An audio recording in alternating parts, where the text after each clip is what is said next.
Le savais-tu? La France est à nouveau secouée par une tempête politique. Édouard Philippe, le tout premier Premier ministre d'Emmanuel Macron, a déclaré que le président devrait organiser une élection présidentielle anticipée pour sortir le pays de l'impasse. Tout ça après la démission express de Sébastien Lecornu, le troisième Premier ministre a quitté le navire en moins d'un an. Macron lui avait donné jusqu'à mercredi pour proposer un plan de stabilité, mais la majorité présidentielle part littéralement en miettes. Même ses alliés doutent.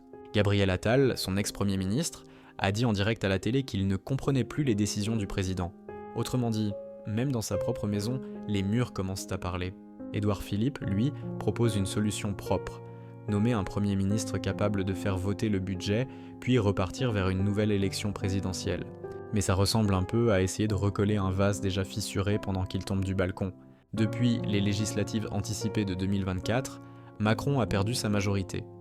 Le déficit du pays grimpe à 5,4% du PIB, les budgets passent mal et le moral des troupes politiques est au plus bas.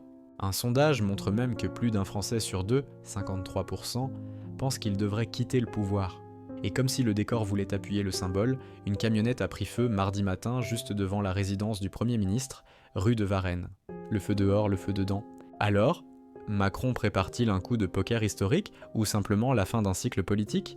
Et surtout, une présidentielle anticipée, est-ce une vraie solution? Ou juste une fuite en avant? Dis-le moi en commentaire, n'oublie pas le pouce bleu et abonne-toi pour ne rien rater de l'actualité autrement.